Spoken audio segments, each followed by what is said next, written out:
અમદાવાદના Vejalpur police station વિસ્તારમાં હત્યાનો ચકચારી બનાવ સામે આવ્યો છે। નમસ્કાર દર્શક મિત્રો, ન્યૂઝ ફોર ગુજરાતમાં આપનું સ્વાગત છે। હિરેન સોલંકીની છરીના ઘા મારી હત્યા કરવામાં આવી હોવાનું સામે આવ્યું છે। આ મામલે પોલીસે મહાવીરસિંહ જાદવ અને રણવીરસિંહની ધરપકડ કરી છે।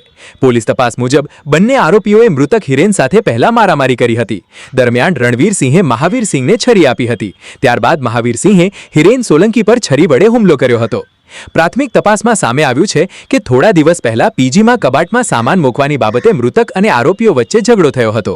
ત્યારબાદ સામાન લેવા અને દરવાજો ખોલવાની બાબતે ફરી બોલાચાલી થતા ઝઘડો ઉગ્ર બન્યો હતો। આ દરમિયાન આરોપી મહાવીરસિંહે હિરેન સોલંકીને છરીના ઘા માર્યા હતા। ગંભીર રીતે ઈજાગ્રસ્ત હિરેનને તાત્કાલિક સારવાર માટે સોલા સિવિલ હોસ્પિટલ ખસેડવામાં આવ્યો હતો। જોકે સારવાર દરમિયાન તેનું મોત નીપજ્યું હતું। વેજલપુર પોલીસે હત્યાનો ગુનો નોંધી વધુ તપાસ હાથ ધરી છે। રિપોર્ટર શરીફ ઘાચી, અમદાવાદ। વેજલપુર પોલીસ સ્ટેશનની હદમાં એક સત્યનારાયણ જગ્યાની છે, ત્યાં આવાસ કરીને બિલ્ડિંગ છે, એની અંદર પીજીમાં ઘણા બધા નોકરી કરતા વિદ્યાર્થીઓ રહે છે।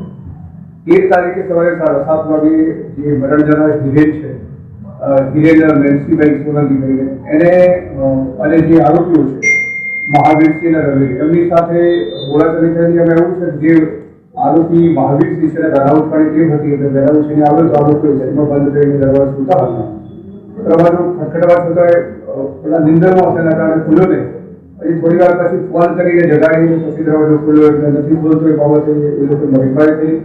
અને ત્યાં જે મહાવીર છે એની જે તિજોરી છે એ રૂમમાં મૂકેલી છે એમની, તો એમાં માલ સામાન લેવા જાય એ બાબતે પણ બોલાચાલી થતી હતી। એટલે ગઈકાલે બોલાચાલી થઈ, એમાં જ્યારે વીરસિંહ શેરી પાસે પેલામાં છરી હતી, એ છરી હતી એ મહાવીરસિંહ લઈ અને હિરેનને પેટના ભાગે મારતા અને સારવાર મરણ જતા।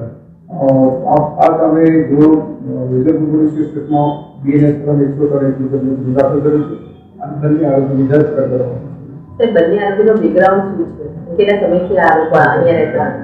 એમાં જે આરોપી છે એમાં જે મહાવીરસિંહ કરીને છે એ તો હમણાં હજી 8 દિવસથી આવેલો છે નોકરીની શોધમાં, અને જે રણવીરસિંહ કરીને છે એ અહીંયા રહે છે 8 મહિનાથી, અને એ પ્રાઇવેટ જે એજન્ટનું કામ કરે છે। જે મરણદાર છે એ સ્ટોરમાં નથી, બધા જ નોકરીના અર્થે ત્યાં પીજી રહેતા।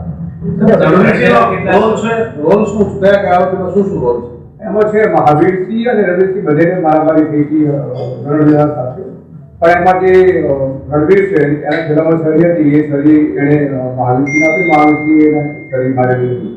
એટલે જે છરી મારી મહાવીરસિંહે પણ ગંદાપતિનો માર અને છરી આપવામાં રણવીરસિંહનો હાથ છે। મહાવીરસિંહ અને રણવીરસિંહ કોણ છે? મિત્રો છે કે કોઈ સગા સંબંધી છે? કેવી રીતના એ લોકો એકબીજાના સંપર્કમાં છે? ના, એવું નથી।